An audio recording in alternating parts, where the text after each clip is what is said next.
Bienvenidos y muy buenos días a todos. Soy Isabel Durán. Muchísimas gracias por asistir a esta mesa redonda perteneciente a las jornadas organizadas con motivo del 425 aniversario del ICAM, una mesa de enorme interés para la abogacía y el mundo jurídico, pero también, y como no puede ser de otra manera, para el mundo empresarial y para toda la sociedad en general. Gracias también a los patrocinadores que han hecho posible la organización de estas jornadas y permítanme presentarles esta interesante mesa que va a tratar de los retos legales y oportunidades en el asesoramiento de insolvencias empresariales. Tenemos por delante hora y cuarto, porque me han pedido que reduzcamos la mesa, en la que 15 minutos antes de finalizar les avisaré para que comience el turno de ruegos y preguntas para todos aquellos que quieran preguntar. Modera e introduce a los ponentes Adrián Terí, copresidente de la sección de Reestructuración e Insolvencias y socio de Garrigues. Dirige el Departamento de Reestructuraciones e Insolvencias de Madrid. Es miembro del Grupo de Expertos en Derecho de Reestructuraciones e Insolvencias, creado para asistir a la Comisión Europea, a la Dirección General de Justicia, en relación con la preparación de propuestas legislativas e iniciativas políticas. Es consejero de Insol Europe, miembro del International Insolvency Institute, miembro de la Conference of European Restructuring and Insolvency Law, fundador y presidente de la sección española de la Turnaround Management Association, y ya no sigo. Adrián, tienes la palabra para presentar e introducir a estos ponentes excelentes. Pues muchísimas gracias, Isabel, y muchísimas gracias al Colegio de Abogados y al Instituto de Empresa por acogernos tan calurosamente hoy aquí. Bueno, efectivamente esta mesa versa sobre los retos y oportunidades que brinda el derecho de, no solo de insolvencias, ¿no?, sino de reestructuraciones cada vez más en nuestro país a raíz de la reforma concursal que se avecina, que va a ser una reforma concursal extremadamente importante y que va a cambiar radicalmente el panorama en la materia en España, a raíz de la transposición de la Directiva 2019-1023 de reestructuración temprana que tenemos que acometer en España, ¿no? Esa implementación en España de la Directiva de Reestructuración Temprana, que vence ahora en el mes de julio, tiene dos implicaciones muy relevantes desde el punto de vista práctico y cotidiano. La primera es que la implementación de esa directiva en España es una de las condiciones para que España pueda disponer de los famosos fondos Next Gen, por un lado, y de otro lado porque el final de la moratoria concursal se ha vinculado tradicionalmente, cada una de las extensiones que se han dado a la moratoria se han terminado causalizando en que la moratoria debía terminar cuando la implementación de la Directiva de Reestructuración Temprana estuviera lista en España, ¿no? Y actualmente, como muchos sabréis, está en proceso de tramitación parlamentaria. Ha habido un proyecto de ley que se presentó a principios de año, ha habido muchas enmiendas, cerca de 600 enmiendas que están ahora mismo en tramitación en el Congreso, pero esperemos que para el mes de julio, según dicen los mentideros, podría empezar a entrar en vigor. La importancia, y en ello centraremos esta mesa, la importancia de esta reforma concursal radica fundamentalmente en cuatro aspectos. En primer lugar, se apuesta decididamente, una apuesta que empezó en el año 2014 por la homologación de los acuerdos de refinanciación, pues se da continuidad de forma decidida a esa apuesta por la preconcursalidad. Esos acuerdos de refinanciación se transforman en planes de reestructuración, ya no existirán acuerdos de refinanciación homologados, sino planes de reestructuración homologados, y desaparece la figura del acuerdo extrajudicial de pago. Se tiende a un modelo mucho más americano, ¿no?, donde se determina qué acreedores están dentro y qué acreedores están fuera del dinero en función de una evaluación de empresa, y se puede hacer un arrastre de clases, ¿no?, un poco como hacen los americanos con el Chapter 11, ¿no?, y se puede afectar a los socios. En segundo lugar, el concurso queda no tanto para reestructuración de empresas, sino más bien para liquidación de sociedades. El antiguo convenio pierde mucho fuelle. Quien quiera reestructurarse tendrá que hacerlo a través de sus planes de reestructuración, y el concurso queda para liquidaciones fragmentadas, ¿no?, o bien para liquidaciones unitarias, es decir, para venta de empresas en funcionamiento. Y se potencia esa venta de empresas en funcionamiento libres de deuda con la introducción del famoso PRIPAC anglosajón, ¿no?, y el nombramiento de un Silent Administrator que antes, aguas arriba, ¿no?, de la entrada en concurso, pues se pueda monitorizar el proceso de M&A. Y por fin se mejora decididamente la segunda oportunidad, se simplifica enormemente el mecanismo de segunda oportunidad. Ya no se exige un acuerdo extrajudicial de pagos previo, ya no se vincula la exoneración del pasivo exonerable al pago de los créditos no exonerables y bueno, lo que queda ahí un poco pendiente, ¿no?, es el tema del crédito público, que comentaremos también, y que ha habido muchas enmiendas dirigidas a que sea susceptible de afectación el crédito público en segunda oportunidad y esperemos que eso sea aprobado también en el Congreso. Y por último se introduce un procedimiento especial, el libro tercero, para microempresas, para empresas extremadamente pequeñas, y es un procedimiento que ni siquiera es un procedimiento concursal, ni siquiera es preceptivo el nombramiento de un administrador concursal y bueno, pues el conjunto de esas medidas pues va a trastocar de forma importante la profesión no solo de la abogacía, sino también de la administración concursal como la entendíamos. Desde el punto de vista de la abogacía, por ejemplo, en un procedimiento especial ya no es preceptivo el nombramiento de un abogado por parte del deudor, aunque es posible y muy probable, de hecho, que eso cambie en la tramitación parlamentaria. Y, además, bueno, pues se prevé entre el anteproyecto y el proyecto, se previó la posibilidad de nombrar, de que el deudor de microempresas se cogiese el beneficio de justicia gratuita, lo cual también fue un avance para la profesión. Y, de otro lado, en cuanto desde la faceta de la administración concursal, digamos que se liberaliza mucho el terreno de juego, ya los administradores concursales, ya no va a haber un modelo en que el juez nombra al administrador concursal, sino que ahora en la preconscursalidad, ¿no?, en esos planes de reestructuración, donde el experto en reestructuración ni siquiera es obligatorio, pero ahí se permite a los operadores jurídicos privados que sean ellos quienes propongan al juez el nombramiento de un experto en concreto, con lo cual digamos que hay una cierta liberalización o contractualización de la insolvencia.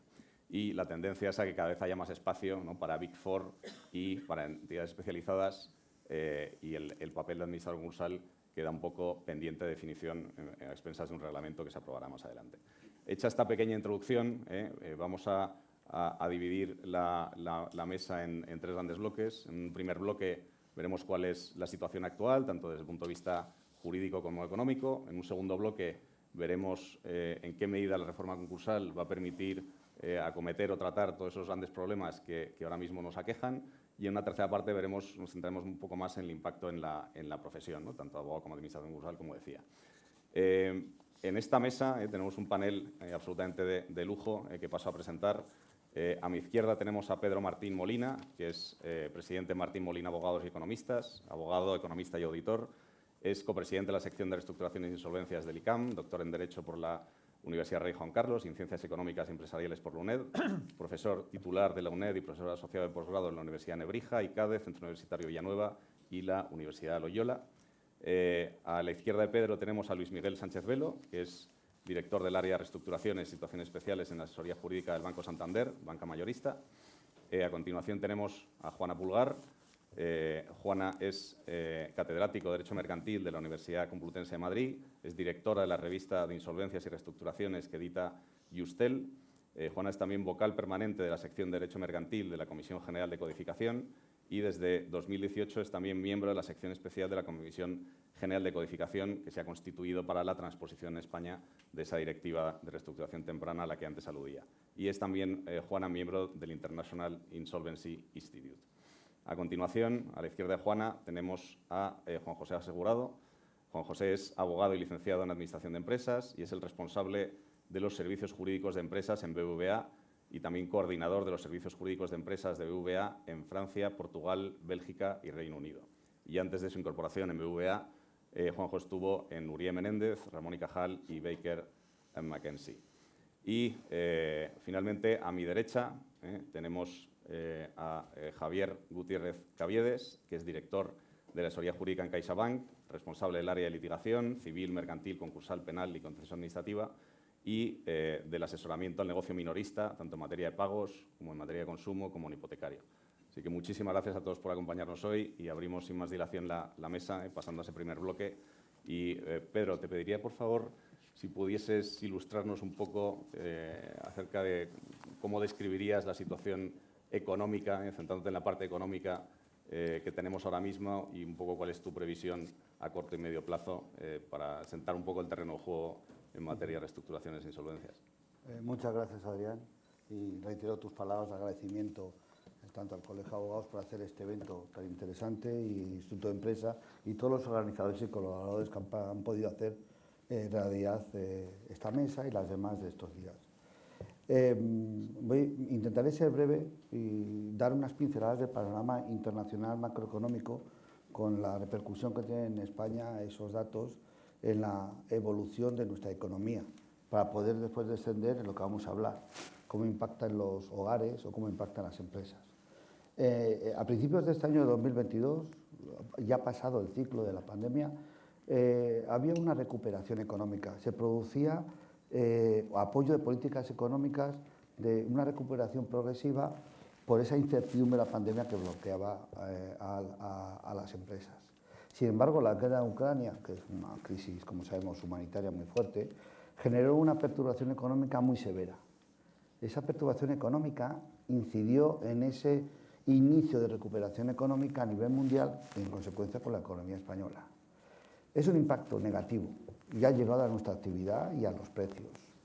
El peso que tiene Rusia y Ucrania ahora mismo en los mercados internacionales de bienes energéticos, alimentos y minerales hace que haya un repunte en los precios de las materias primas.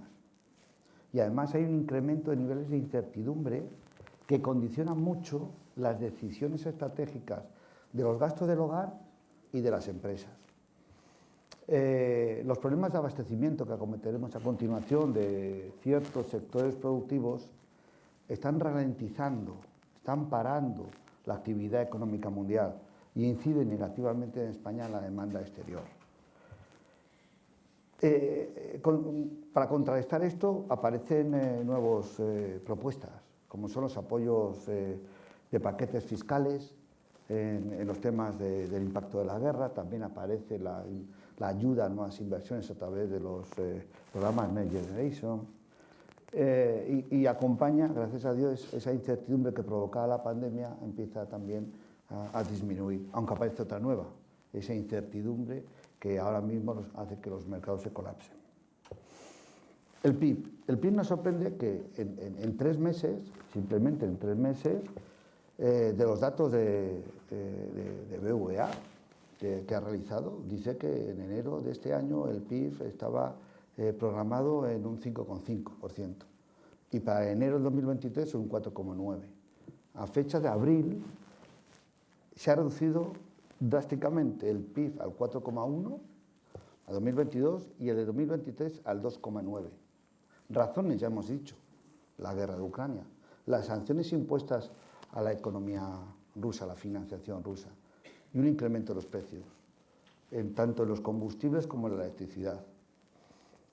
La ralentización que hemos ido escuchando, he comentado anterior, de la actividad productiva, va a afectar más a los sectores intensivos de la energía eléctrica.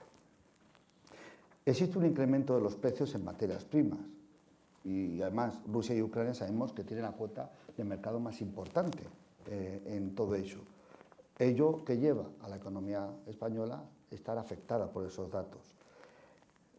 Sabemos que entre 2014 y 2021 España importaba una quinta parte del carbón desde Rusia. Además teníamos otro dato que era el 8% del petróleo y derivados. Desde Ucrania el 20% de los cereales y un 10% en grasas y aceites, en términos reales. ¿Y qué ha ocurrido en ese momento? Buscar esos bienes fungibles a otros proveedores. Esa ralentización está provocando que esos proveedores no sean tan ciertos y como consecuencia de las incertidumbres de la guerra van a aparecer precios que no pueden ser fijados a medio plazo. Por tanto, el proveedor no puede ya fijar el precio porque no sabe lo que va a ocurrir a 3 meses. El peso que tiene Rusia en este escenario económico que tenemos en España hace que haya cada vez escasez y, por tanto, en estos temas como el petróleo y las energías, hace que impacten en el precio de la gasolina y el gas. También el barril del petróleo ha subido, está en crecimiento. Se estima que en 2022 se mantendrá en $105, aunque en 2023 bajará a 89. O sea, el 75% del coste, mejor dicho, se ha incrementado desde el tercer trimestre de 2021 el coste del combustible en un 75%. Claro, hay unas restricciones a la oferta tremendas. ¿Y cómo impacta el petróleo? De forma desigual en los sectores. Esa desigualdad en el impacto hace que cada una contraiga su actividad de alguna manera. ¿Qué ocurre en España? El coste del transporte. El coste del transporte está dañado. Especialmente negativo ha sido esta subida del petróleo. ¿Y a quién afecta? Servicios abiertos, como la industria o el turismo. Después aparece también otra incertidumbre, que es la posibilidad de tener bienes fungibles con rapidez para mantener las cadenas de producción. Se está produciendo un cuello de botella en la industria. China, con el COVID-19, cierra fábricas, pero cierra fábricas y cierra industrias. Por tanto, las empresas manufactureras no tienen a tiempo esos servicios. Por tanto, los proveedores no pueden fijar precios, como me he dicho antes. No pueden fijar, y están reduciendo todos los contratos a largo plazo porque no sabe lo que puede ocurrir.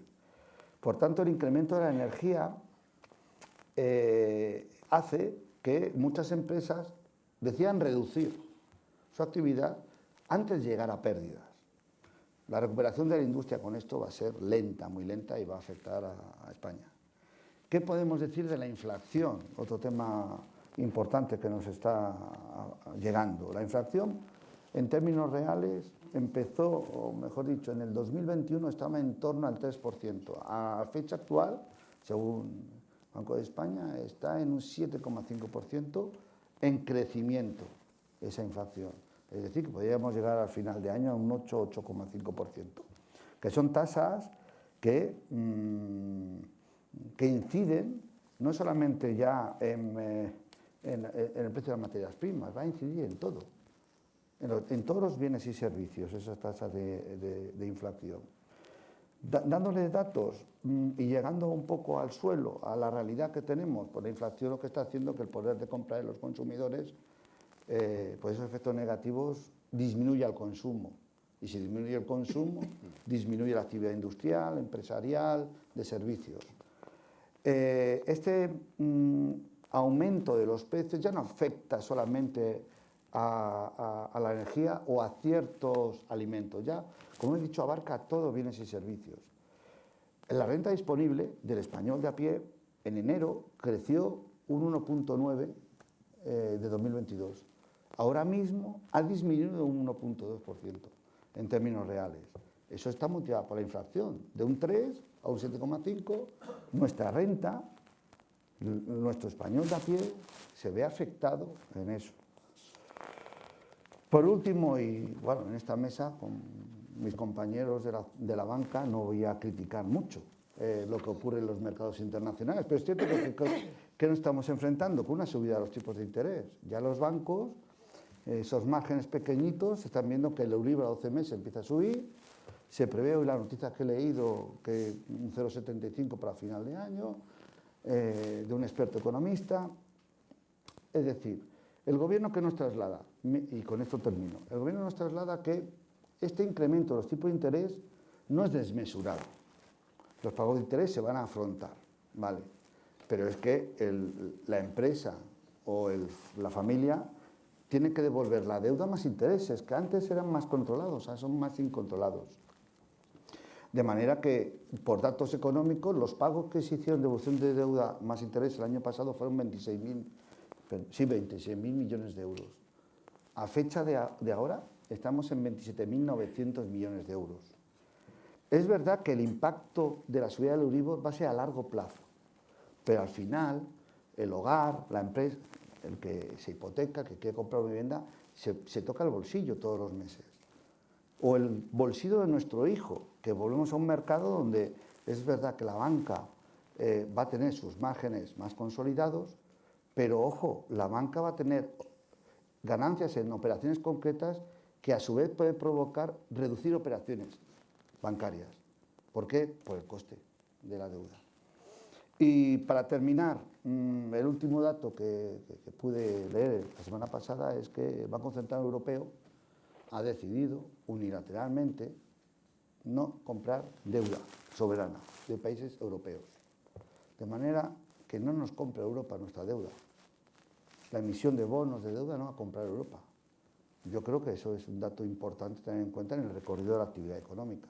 Podría hablar más de distintos puntos, pero ese es un panorama español, para mí, difícil, que incide no solamente en las empresas, sino en los hogares.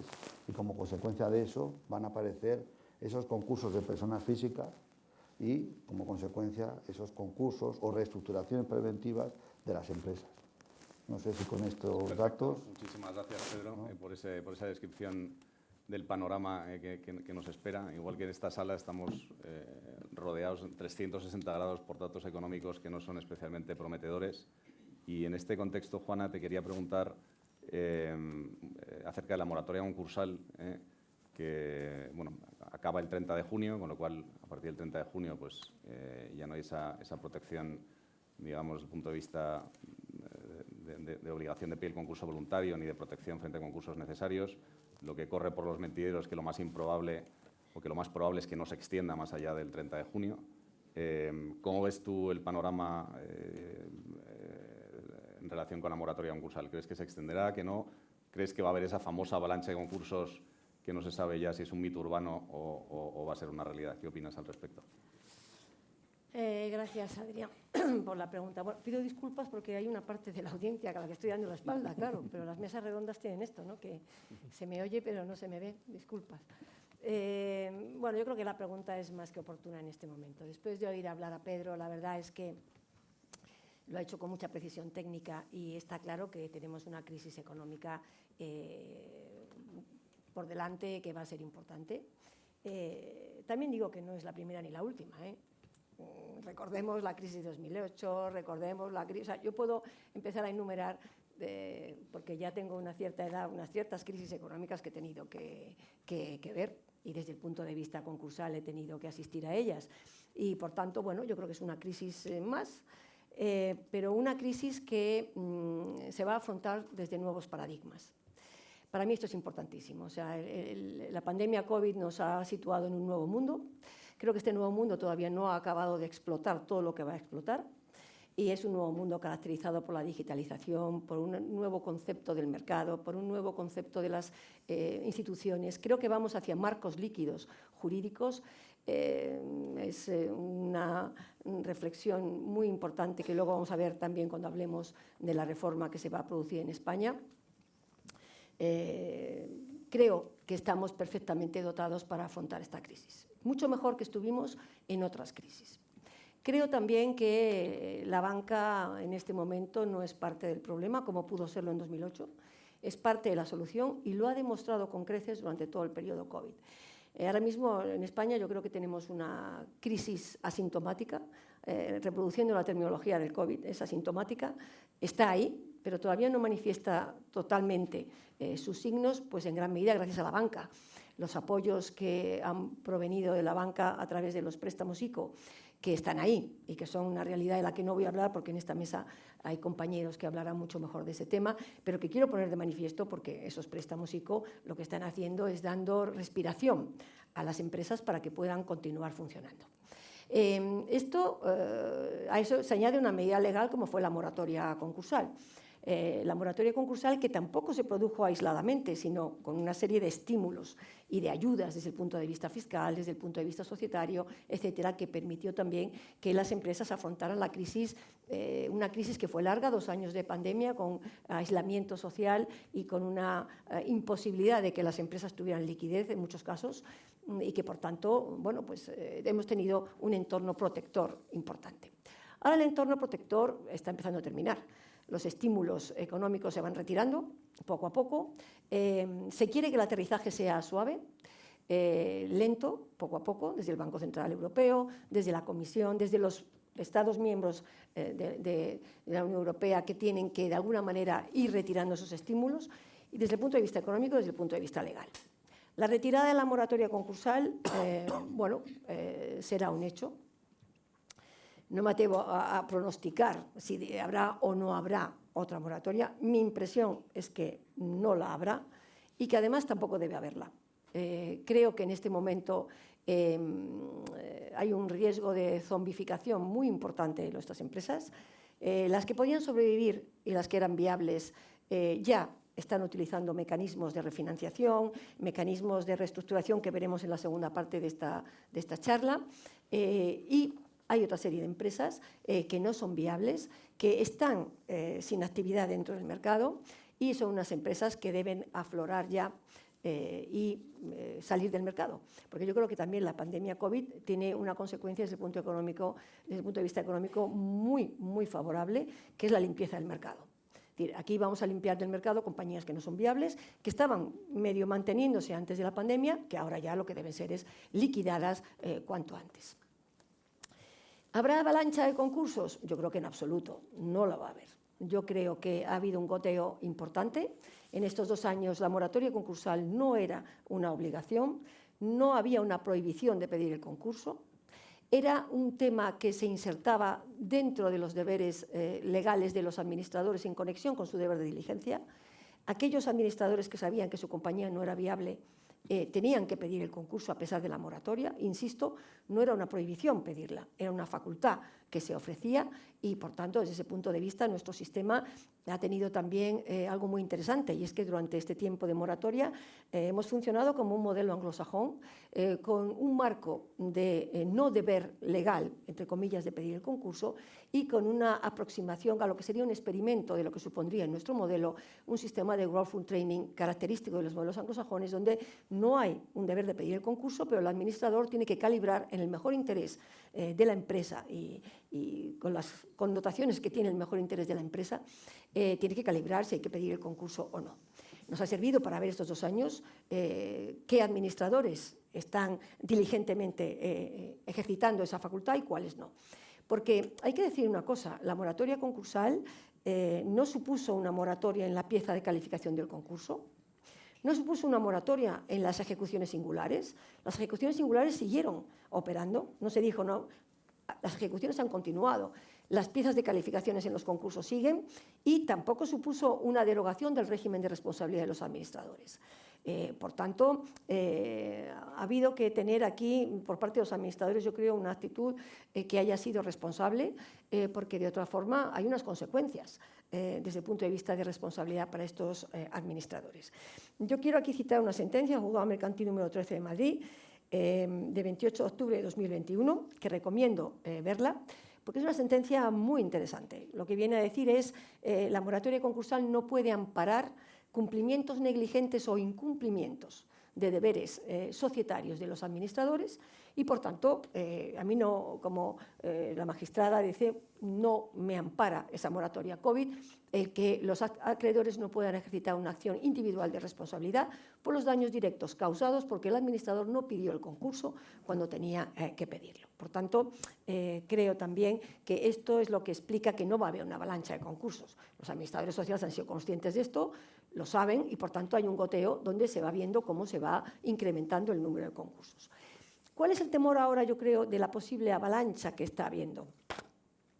Yo quiero llamar la atención sobre los concursos express o concursos sin masa. Yo diría que de lo que está habiendo y va a haber avalanchas de concursos sin masa. Hay sociedades, sobre todo pequeñas, que han echado el cierre, lo que se llamaba antiguamente echar el cierre. Y lo que hacen es pedir el concurso sin masa, esperando que el juez santifique que no ha pasado nada. Yo cierro, no hay masa, concurso abro y cierro, y el juez dice, bueno, no hay acciones de responsabilidad previstas, no hay posibles acciones de reintegración y, por tanto, hemos terminado. Bueno, esto es un gran riesgo. Esto es un gran peligro. Me parece que los jueces están, además, un poco ya al tanto de este tema, y si vemos las estadísticas que el Consejo General de Poder Judicial ha presentado, en el periodo de 2021-2022 los concursos sin masa eran un 30-48%. Pasando ya al primer trimestre de 2022 es un 35,27%, y se han declarado 1.030 concursos en este primer trimestre de 2022 express. Por tanto, se va a utilizar el concurso como un sistema de liquidación de empresas y intentando excluir cualquier responsabilidad. No creo que sea así. Creo que un concurso sin masa ya es sospechoso por ser sin masa. No voy a ser tan dura como los alemanes que dicen concurso sin masa, concurso culpable, pero llegar sin nada a un concurso es llegar muy tarde, muy, muy tarde. Por tanto, yo creo que ahora mismo este fin de la moratoria lo que nos tiene que focalizar es en el tema del concurso sin masa, que la reforma concursal va a introducir ahí piezas interesantes, porque los acreedores van a tener en su mano cómo manejan ese concurso sin masa, con una diligencia en lo que se pretende que sea un activismo de acreedores. Como se ha perseguido un activismo accionarial, se persigue ahora un activismo de acreedores que estén al tanto y que, si no quieren que ese concurso se cierre, tienen ahí una facultad con la reforma que la van a tener. Hoy por hoy no es así, pero sí que creo que en el mercado, bueno, pues hay que depurar esas responsabilidades. No es lo mismo quien haya tenido una actitud diligente con esa moratoria que quien no, y atención a este cerrojazo santificado judicialmente por los concursos sin masa, que, insisto, ese es el gran aluvión que yo modestamente espero. Ese y el de las personas naturales, que irán al concurso fundamentalmente para poder acceder al mecanismo de exoneración de pasivo, ¿no? Pero las grandes compañías, las que son grandes, ya están refinanciando, y algunas están esperando para reestructurar con la nueva reforma, y otras, bueno, pues ya directamente han pedido el concurso y están, que además creo que no voy a entrar en el tema de la siguiente ronda de esta mesa, pero bueno, creo que es verdad que, como decía Adrián, el concurso será un concurso de liquidación. Yo, de hecho, en el grupo especial constituido en el Ministerio de Justicia, que no es la Comisión General de Codificación, esta reforma no se ha tramitado ahí, se ha tramitado en un grupo especial. Yo creo que fue un acierto, ¿no? Un grupo especial donde no estaban todos los que tenían que estar, pero quizás sí podemos decir que estaban los que debían, de alguna manera, y que procedían no solamente del mundo de la academia, que éramos muy pocos, sino mayormente del mundo de la práctica. Y ahí lo que se entendió fue que efectivamente el concurso sería el concurso de liquidación. Yo era partidaria de haber eliminado el convenio directamente, eliminar el convenio y todos los acuerdos que fueran preconcursales, pero se entendió, y ahora veo que quizá fue un acierto y un cierto atrevimiento por mi parte querer quitar el convenio, que el convenio tiene un juego, y es que las mayorías que se exigen son más pequeñas de lo que se va a exigir en un plan de reestructuración, y por tanto en muchos casos bueno, se puede ir a este concurso para intentar lo que no has conseguido con un plan. Las mayorías son más pequeñas y también puedes conseguir menos efectos, pero tiene un cierto juego para los operadores. Y lo dejo aquí porque eso ya es tema de la siguiente ronda de la mesa. Pues muchísimas gracias, Juana. Muchísimas gracias. Tras oír la parte más económica de Pedro, de ti esa parte tan completa, Juana, porque da gusto escucharte con tu formación académica, pero al tiempo combinada con tu experiencia práctica asesorando despachos y también con tu presencia en esa sección. La verdad es que el insight que das es muy profundo, así que te agradezco mucho la intervención. Y si os parece, pasamos con los ponentes que tenemos hoy de los tres principales bancos de España. Empezamos contigo, Luis Miguel. Quería preguntarte cómo veis vosotros el fin de la moratoria desde el punto de vista de los bancos. Habéis estado durante este periodo quizás dando más crédito que refinanciándolo, ¿no? Centrándose en ese ICO, y ahora quizá empieza el momento de donde va a tocar reestructurar más, ¿no? Hasta ahora ha habido reestructuraciones, pero quizás más puntuales, ¿no? de compañías con estructuras de capital complejos que tenían covenants para acometer nuevo endeudamiento, pero digamos que lo grueso de las empresas han tomado nueva deuda y puede haber cierto sobreendeudamiento. Quería preguntarte cómo ves la situación regulatoria de la banca, a la que se enfrenta la banca frente a lo que nos espera ahora por comparación al marco regulatorio que teníais en temas de provisiones y consumos de capital en 2007, si crees que es un marco más flexible para vosotros o no, y si prevés que los bancos, todas las reestructuraciones que haya que hacer en adelante, ¿las vais a hacer directamente o creéis que la reforma concursal va a potenciar el mercado secundario de deuda y que podáis obtener recuperaciones en mercado secundario de deuda? Bueno, muchas gracias, Adrián. Gracias al colegio, gracias a los organizadores y a los sponsors, ¿no? Nos toca, como diría Pedro, hablar a los de la banca.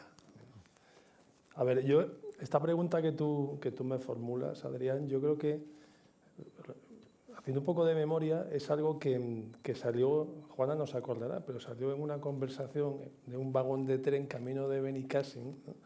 En la que estábamos con otro compañero, ¿vale? Y estábamos hablando de lo que entendíamos las bonanzas o las miserias, mayoritariamente las bonanzas del proyecto de ley concursal, ¿no? Y yo en particular estaba señalando o apuntando como un elemento muy potente de de ese proyecto la ampliación del ámbito objetivo de la preconcursalidad, ¿no? A través de la introducción de ese concepto de la probabilidad de insolvencia, ¿no? Esos famosos 2 años en los que un empresario, una compañía, puede levantar la mano y llamar a sus acreedores para tratar de alcanzar un acuerdo, ¿no?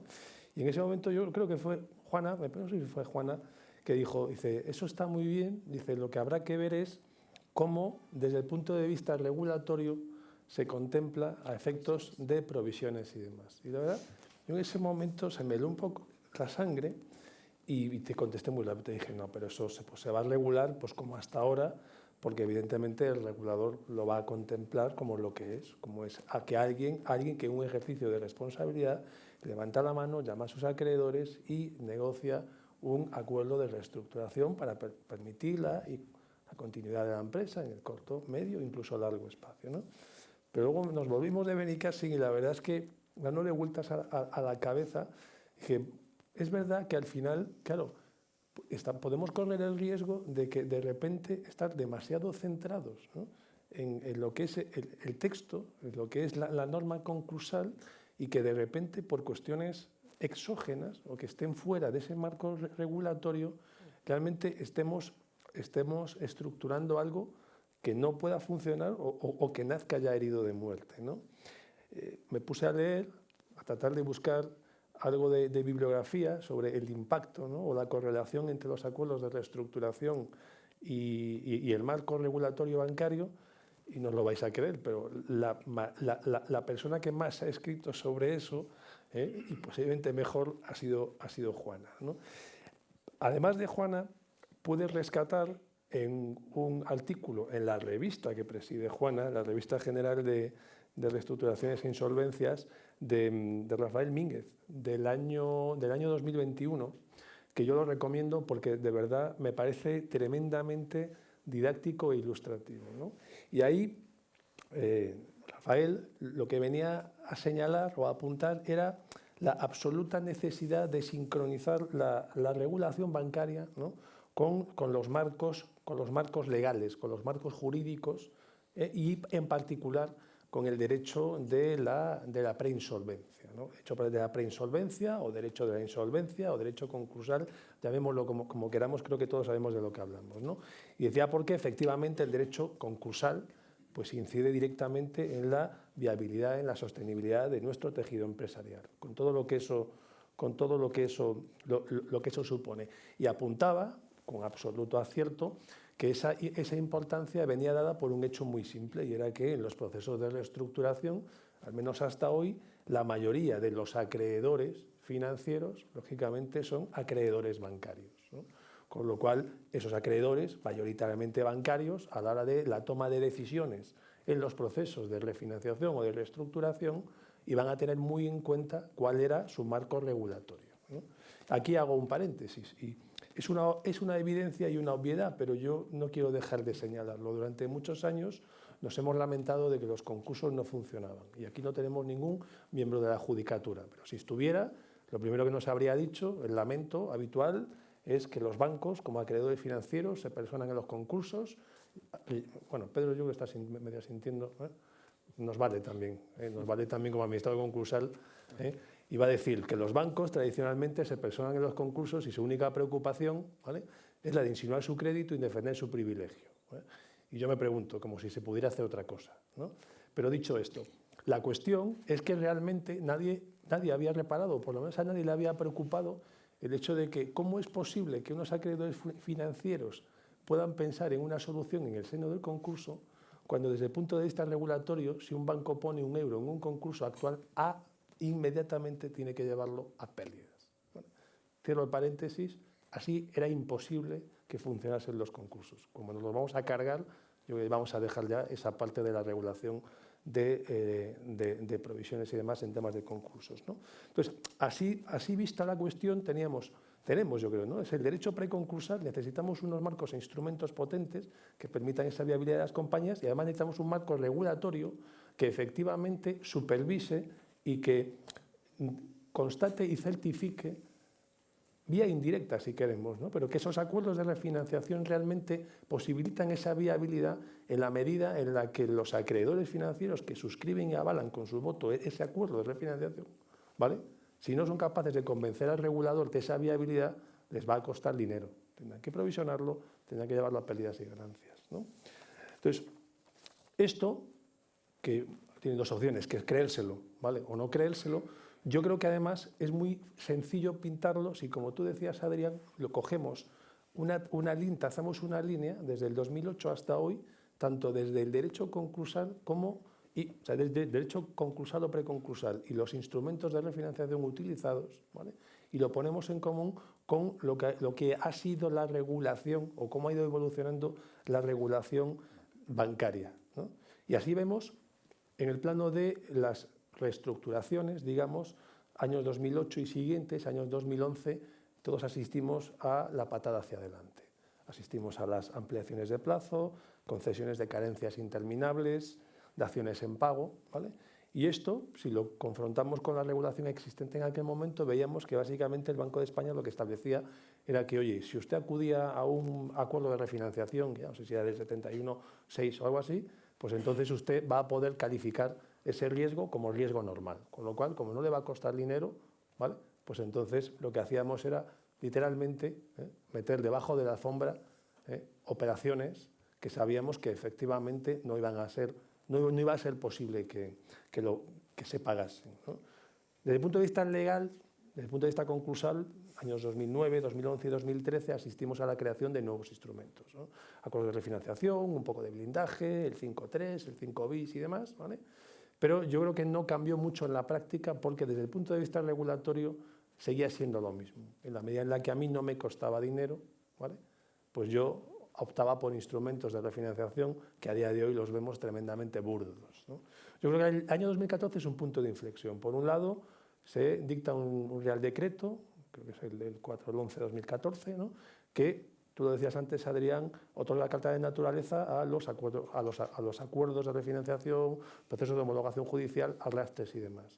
Y coincidente con eso, lo tengo aquí anotado, no me acuerdo de memoria, es la circular contable Comunicación Interpretativa de marzo de 2014, que interpreta o reinterpreta la circular de 4/2004, ¿vale?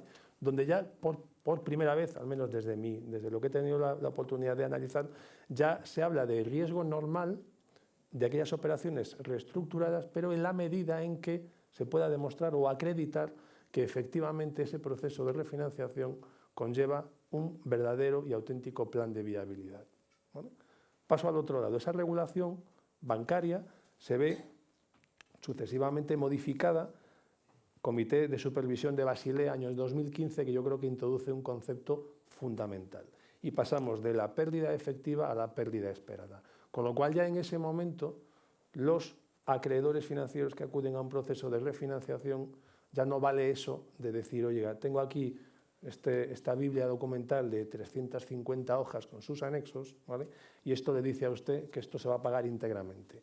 Hay ya que hacer un ejercicio mucho más profundo, de tal manera que esa pérdida efectiva pasa a ser pérdida esperada y a las entidades financieras nos empieza a costar dinero el acudir a los procesos de reestructuración. Esa regulación bancaria se complementa año 2017, guía sobre préstamos dudosos del Banco Central Europeo, y año 2017, Banco de España, circular 4/2017. Del otro lado, ¿qué estaba ocurriendo en los procesos de reestructuración? Que a partir del 2014, consecuencia de esa regulación bancaria, los procesos sin duda se sofistican.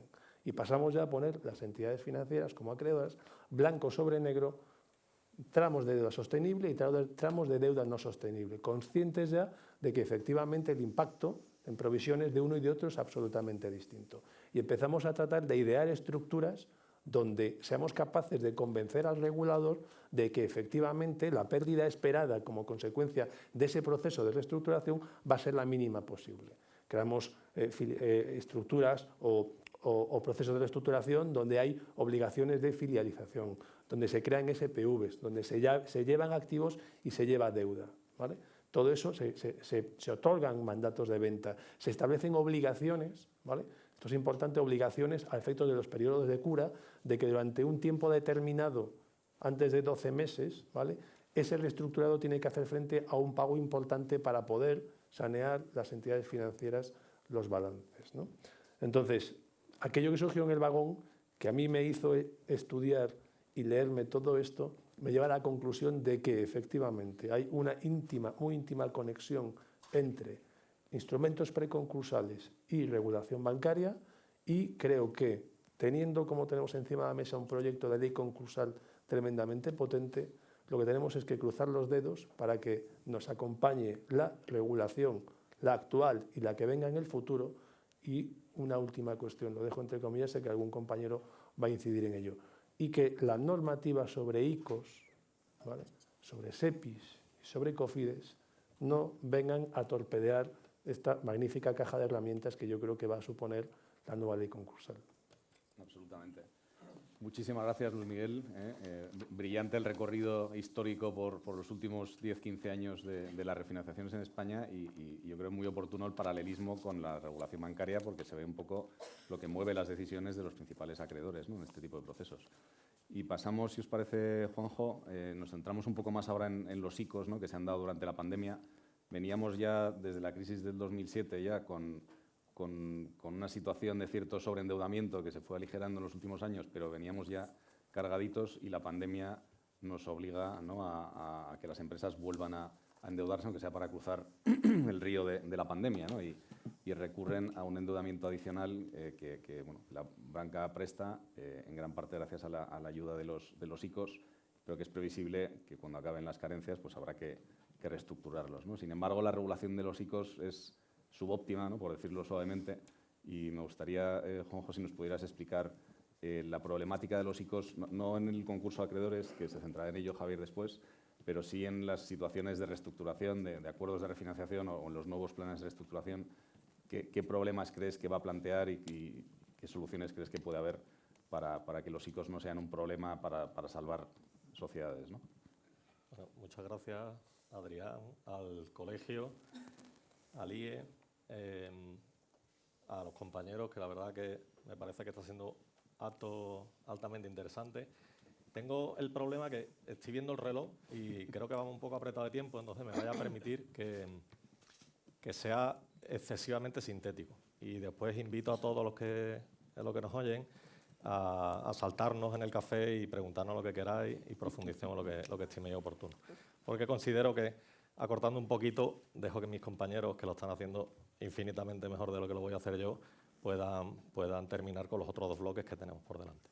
Dicho esto, permitirme 3 datos súper rápidos en relación con los ICO que yo creo que todos conocéis, pero un refrán: montamos el avión mientras despegaba, ¿vale? O una frase hecha. ¿Esto qué quiere decir? Desde que llegó la pandemia, en un plazo de tiempo realmente corto, se implementó en la banca un sistema de financiación totalmente distinto que no habíamos visto hasta ahora de la manera masiva en lo que lo hemos visto, en los importes en lo que lo hemos visto y en la intensidad en lo que lo hemos visto. Todos conocéis las 2 líneas ICO que han existido hasta han estado disponibles hasta el 1 de junio, el ICO Inversión y el ICO Liquidez, por orden el ICO Liquidez y después el ICO Inversión. El ICO Liquidez eran 100.000 millones de euros y se agotaron en menos de 5 meses, es decir, que la intensidad con la que se dispuso de la financiación ICO, de las líneas ICO, fue muy relevante y muy probablemente, más que por una necesidad real en ese mismo momento, era por una incertidumbre de qué iba a ocurrir en un corto o medio plazo. Yo creo que el colectivo de las entidades financieras fuimos, como bien se señalaba antes, fuimos parte de la solución y no parte del problema. Hicimos un ejercicio de pensar en cómo ayudar y no hicimos a lo mejor un ejercicio de a medio plazo cómo íbamos a convivir con esa deuda que, conforme fue pasando el tiempo, hemos tenido que ir ya reestructurando y vemos que en el futuro también va a tener que ir reestructurándose. Ejemplo de esto fue el Real Decreto 34/2020 y después, posteriormente, el Código de Buenas Prácticas, el 5/2021, si no recuerdo mal. la cantidad de deuda ICO que ahora mismo está en manos de las empresas, de los autónomos, nos limita a las entidades financieras de muchas maneras, pero permitidme que lo resuma en 3. La deuda ICO no nos permite hacer una gestión integral de la deuda con la empresa. Y pongo un ejemplo. Antes Luis Miguel hablaba perfectamente del clásico ejemplo de deuda sostenible, deuda no sostenible. En una empresa que tenga deuda ICO no podremos hacer esa distinción, incluyendo la deuda ICO, sino que tendremos que hacer esa distinción y la deuda ICO aparte. Por lo tanto, de alguna manera nos está limitando a futuro cómo tratar la deuda, incluyendo esa parte de la deuda ICO. Las únicas modificaciones que podemos hacer las entidades financieras y los clientes solicitarnos en relación con la deuda ICO actualmente otorgada son novaciones sin modificar el plazo, es decir, incluir carencias o, en su caso, modificar el calendario de amortización, pasar deuda a futuro, es decir, poner un balloon, perdón, o hacerlo bullet, o hacer las cuotas crecientes para intentar dar un poco más de oxígeno en el presente, amparándose en que en el futuro mejore la situación. Pero no podemos ampliar plazo, no podemos hacer quitas, no podemos reestructurar en el sentido amplio. Por otro lado, el segundo gran problema que tenemos es en la reestructuración de la deuda no ICO. La deuda previa que ya tenían las empresas, que como bien señalas, iban ciertamente iban endeudadas hasta un cierto punto. Esa deuda, si la reestructuramos, estamos también encorsetados por la regulación ICO. No podemos otorgarle garantías nuevas. Si modificamos la estructura de deuda, tendremos que tener cuidado también a efectos de qué se entiende por garantías nuevas, cómo repartimos los activos para que no se entienda que estamos perjudicando de alguna manera a la financiación ICO. Tendremos que tener mucho cuidado también con la estructura de amortización para que no se pueda entender que estamos adelantando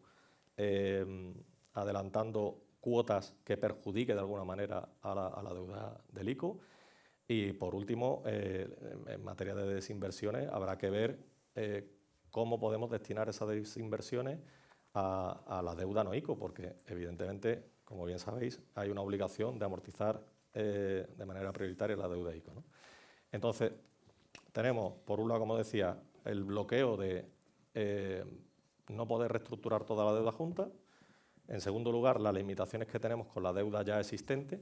Y, en tercer lugar, las limitaciones que tenemos con la deuda futura. En terminología bancaria, el dinero nuevo que demos a partir del cierre de las líneas ICO que no tengan aval del Estado, y hago ahí un apartado del ICO Ucrania, que en algún momento se abrirá esa línea. La deuda que no tenga aval del Estado, lo que nos propone el ICO es que sea unsecured, que sea sin garantía. Porque en tanto en cuanto se reciba una garantía, el ICO entiende que esa garantía debería de compartirse con la deuda ICO. Esto, de nuevo, limita de alguna manera la manera en la que, perdona la obviedad, en la que podemos otorgar esa deuda. Y eso conlleva que en empresas muy grandes o en empresas con una estructura de deuda que tenga cierta lógica o que esté perfectamente estructurada, podamos reformular las garantías para compartirlas con el ICO o darlas sin garantía o ver qué pasa. Pero en la parte baja de la banca, en la parte de banca comercial, autónomo y pyme, es bastante habitual pues, que si la inversión es muy alta y hay un sobreendeudamiento, el propio socio afiance esa deuda, ese dinero nuevo, y veríamos a ver qué pasa si el socio tiene miedo también a afianzar la deuda ICO. Pues probablemente lo que se consiga sea el efecto contrario, que es que el socio esté más motivado a dejar caer la sociedad a efectos de que no le arrastre su propio patrimonio que a embarcarse en una aventura que no sabe cómo va a acabar, ¿no?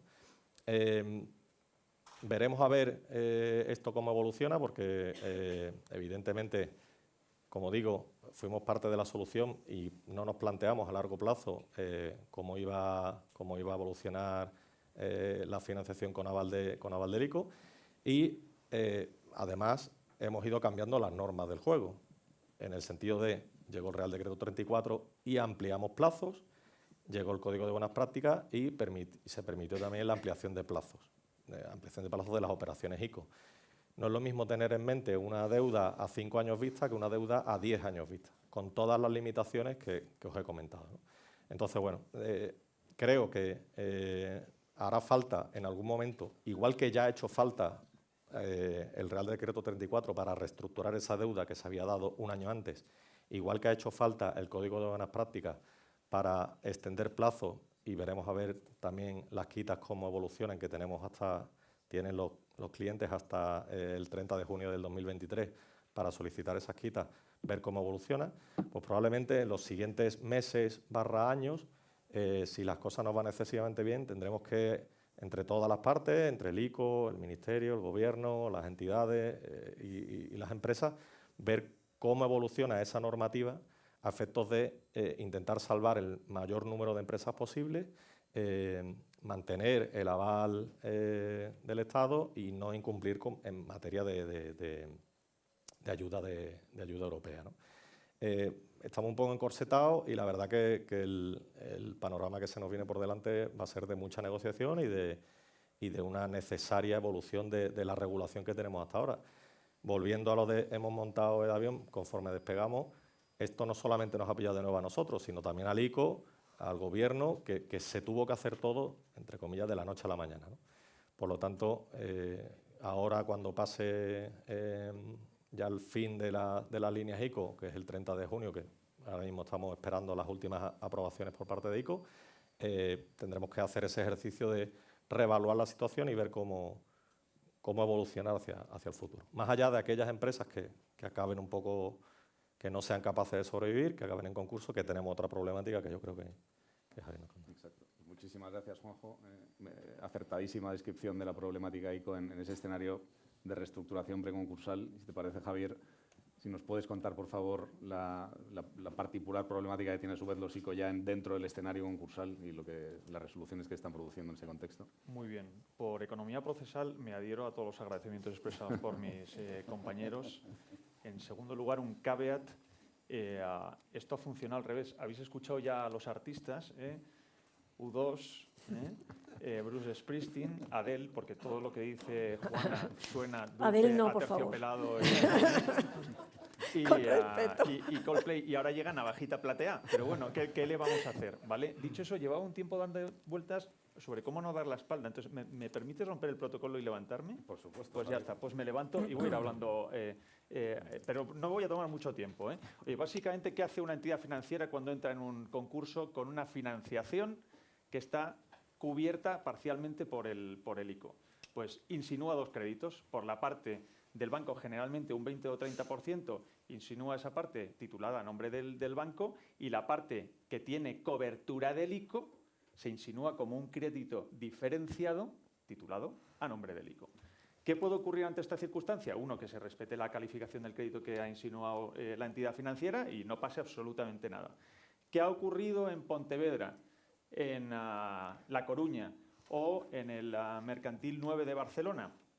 Que hay una impugnación por parte de un administrador concursal que entiende que la parte del ICO es un crédito que es contingente y que todavía estrictamente no es del ICO. Le da, digamos, una calificación basada en el artículo, creo que es 261 y el 263, 261 por la parte contingente, 263 por la parte de entender que es un crédito con aval o fianza y que, por lo tanto, en la medida en que el ICO no haya pagado a la entidad financiera esa parte de la cobertura, todavía no se ha producido una subrogación.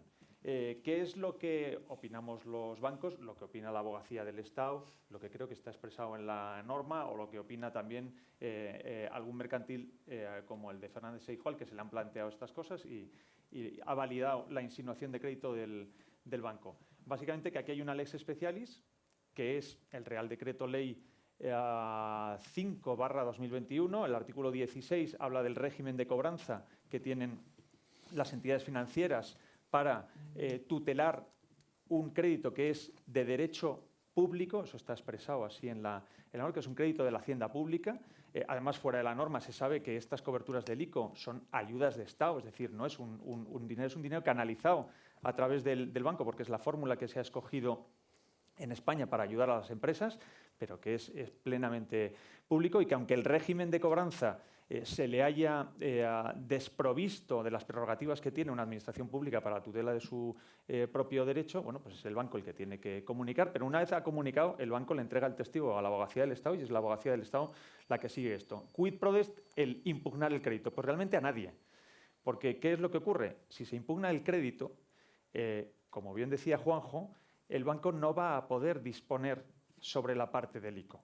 Va a quedar petrificada la deuda como si fuera del banco, y ante un potencial convenio de acreedores en un estadio prematuro del concurso, el banco no va a poder votar por la totalidad del crédito, porque va a ser uno y por lo tanto no vamos a poder disponer sobre la parte del ICO, con lo cual esto, más allá de discusiones doctrinales, creo que tiene poco sentido, y con esto damos paso a lo siguiente, ¿vale? Muchísimas gracias.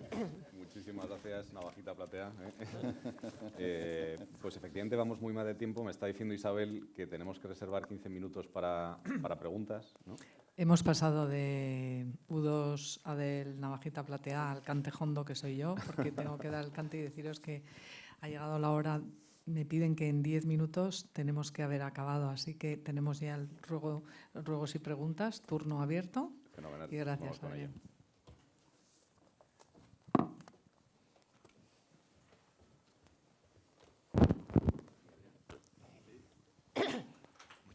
Es que creo que tiene que dar el micrófono, pero la siguiente tú, Manolo. Muchísimas gracias por todas las intervenciones que han sido enormemente interesantes. Sí me gustaría comentar que efectivamente hemos tenido esta confortabilidad presupuestaria de la Unión Europea con todos los recursos que se han inyectado al sistema español a través de ICO, etcétera, etcétera, pero no es menos evidente que en su momento pues, se tomaron unas medidas, yo diría, entre comillas, desproporcionadas, porque no hay que olvidar que las medidas del 14 de marzo hasta el 26 de junio fueron las medidas por el COVID más duras que se introdujeron en el mundo por parte de España. Entonces, claro, esas medidas en que en gran forma pues, imposibilitaron una actividad económica, comercial, ¿verdad?, para autónomos, para empresas, etcétera, etcétera, etcétera, también ha penalizado demasiado al tejido empresarial y a los autónomos, ¿verdad? Y ahí, pues sí que realmente pues, no se han canalizado muchísimo ayudas directas que pudieran realmente resolver el problema, porque hay una gran confortabilidad con los préstamos ICO, pero no es menos cierto que empresas y autónomos han tenido que endeudar a posteriori con un escenario realmente muy difícil. Y ahí, pues sí me gustaría preguntarle a Juana, ¿verdad?, Pulgar, ¿verdad?, como catedrática, hasta qué punto, ¿verdad?, empresas o sociedades limitadas o autónomos, ¿verdad?, no podrían también un poco hacer valer que yo me vi desprovisto de la posibilidad de ejercer mi actividad económica y comercial, que con independencia de las ayudas que se articularon en su momento, han destruido el negocio. Y bueno, pues es una reflexión que yo dejo en el aire y muchísimas gracias si podéis contestar. Muy rápidamente, existe un marco europeo de compatibilidad de las ayudas de Estado con el derecho de la Unión, sobre todo con el marco del derecho a la competencia. Las ayudas directas conculcan este marco, y lo que hizo la Comisión Europea con el proceso de la pandemia fue relajar y de alguna manera suavizar esa compatibilidad de esas ayudas con los tratados. Y en ese marco lo que se hizo con el ICO fue dar lugar a un nuevo marco de colaboración entre la iniciativa pública y la privada. De manera que, en el fondo, son ayudas de Estado encubiertas, entre comillas, porque lo que hace el Estado es que no te lo da directamente, lo da a través de una garantía que presta a una financiación que aporta una entidad financiera. Eso fue una fórmula original y una fórmula interesante que le permitió a España poder prestar mucha financiación a muchas compañías. Que tiene razón que el tamaño de la compañía determinó que el daño fuera mayor en ciertos ámbitos que en otros, pues evidentemente. Pero bueno, como todo en la vida, es decir, el daño nunca es un daño igual para todos. ¿Se puede pedir responsabilidad patrimonial al Estado por su actividad legislativa y por las decisiones que tomó? Bueno, yo creo que en este momento revisar hacia atrás algo que se produjo en un contexto de pánico, donde había 1000 y pico muertes diarias en lugares como Madrid, por ejemplo, pues bueno, yo creo que tampoco conduce a nada. Es muy interesante el camino, hay un tema muy interesante que es la responsabilidad del Estado por su actividad legislativa. Eso es un tema muy interesante, no solamente en conexión con estas medidas, sino con otras normas que dicte el Estado.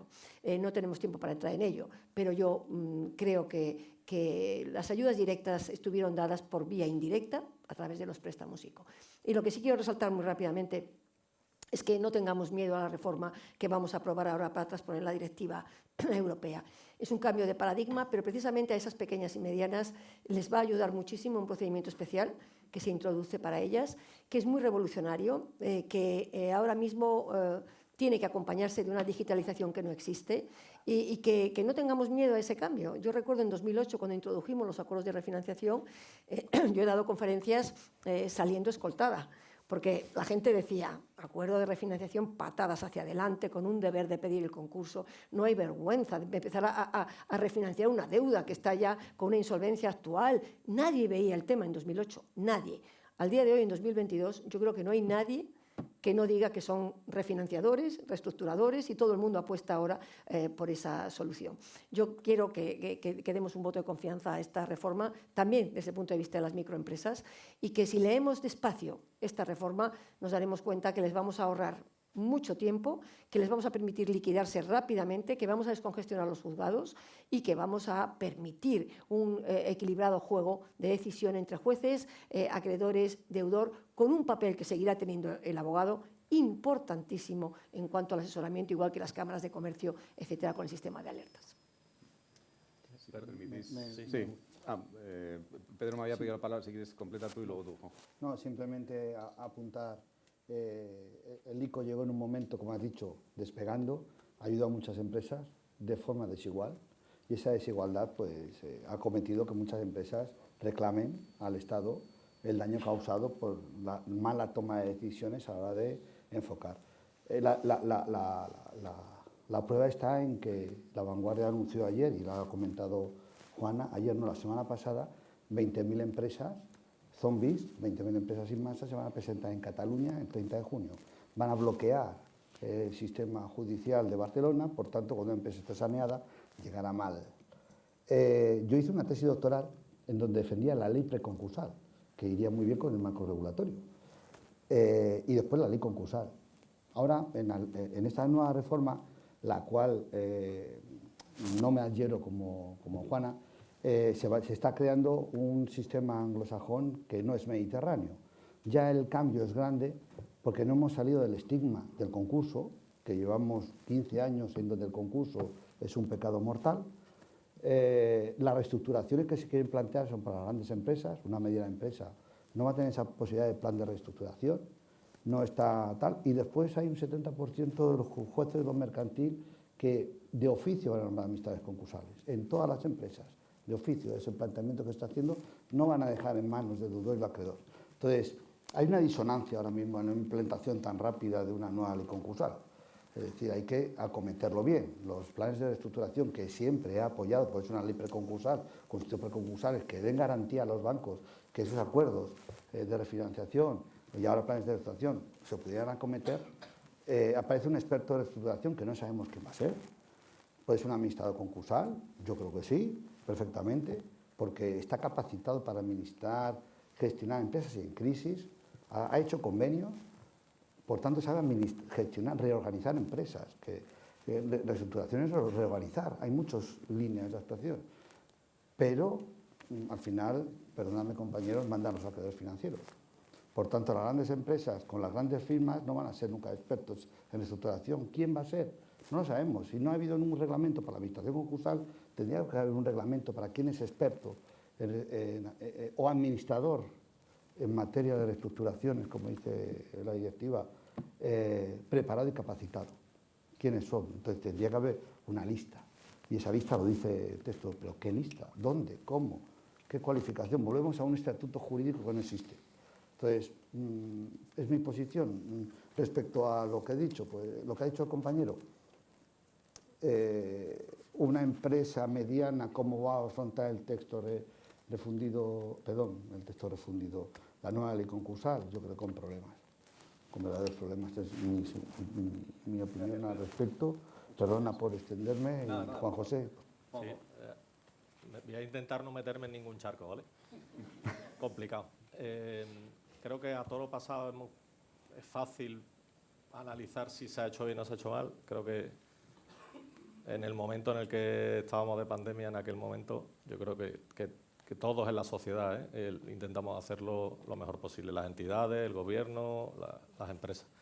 Dicho esto, en relación con las ayudas, sí ha habido ayudas directas.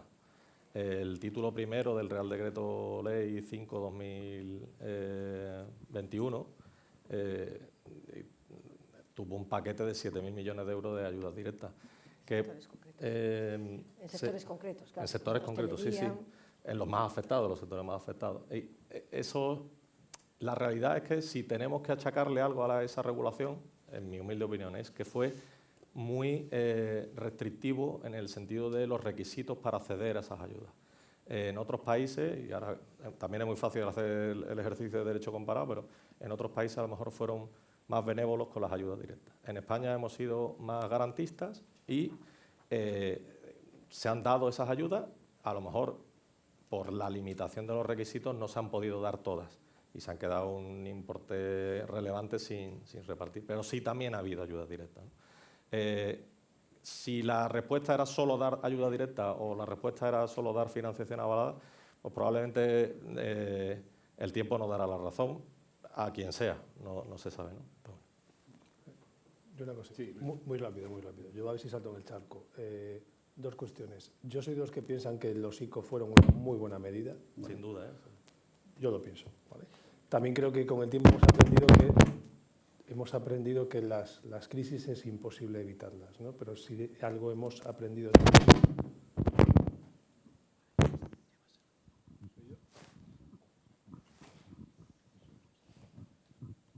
Es la barba, Luis. No, digo que para mí los ICO han sido una muy buena solución. Hemos aprendido que las crisis no se pueden evitar, pero sí se pueden gestionar. Entonces, el gran error que cometeríamos todos, ¿vale?, es pensar que con la simple concesión de los ICO ya hemos hecho lo que teníamos que hacer. Ahora tenemos años por delante para gestionar la solución, entre comillas, que supuso la financiación ICO. Y segundo charco, no me niego a polemizar, con Pedro.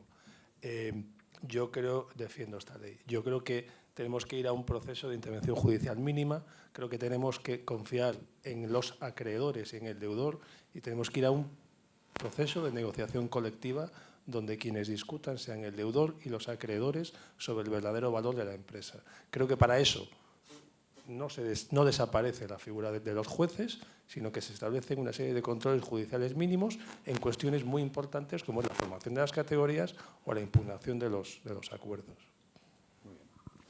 Sí. Muchísimas gracias, Luis. Sí, ¿puedo añadir algún momento también? Muy rápido, muy Juan, rápidamente. Bueno, mira, Pedro, yo quería comentarle una cosa. La reforma que vamos a aprobar viene obligada por la transposición de una directiva. O sea, teníamos que hacerlo sí o sí, y si no, no hay desembolso de fondos Next Generation. Y además nos quedaríamos a la cola de Europa cuando desde 2008 estamos en el primer lugar de Europa en regulación de preconcursalidad. En segundo lugar, la reforma tiene tres patas, concurso de acreedores. Medidas para mejorar su eficiencia. Hay el administrador concursal, sigue siendo el rey y el amo del procedimiento. Libro segundo, planes de reestructuración. En los acuerdos de refinanciación nunca hubo un administrador concursal, por tanto no se les quita nada, se crea una figura nueva que es el experto en reestructuraciones, que es una figura que lo único que hace es de alguna manera valorar la compañía en lo que decía Luis, en un proceso de acercamiento a lo que vale la compañía, lo que los acreedores están dispuestos a aguantar y lo que vamos a conservar empleo, que es lo que nos importa. Y después el procedimiento de microempresas, que es lo que permite es que los jueces se descongestionen, de que no tengan que atender a miles de concursos sin masa y que en un procedimiento híbrido entremos y podamos liquidar o podamos reestructurar, haciendo que los bancos atiendan a las solicitudes de las pequeñas empresas. Yo creo que mejor panorama que este no hay para afrontar la crisis. Juana, como habéis dicho aquí, gracias a todos, de verdad. Yo creo que ahora en el café podéis seguir, perdonarme porque nos hemos pasado 2 minutos. Adrián, muchísimas gracias. Creo que era Einstein quien decía que o alguien decía de Einstein, que las cosas muy difíciles que las entendía cualquiera, ¿no? Con su teoría de la relatividad. Bueno, pues vosotros sois brillantes, porque habéis hecho que hasta yo me entere. Así que enhorabuena y muchísimas gracias por esta mesa tan interesante.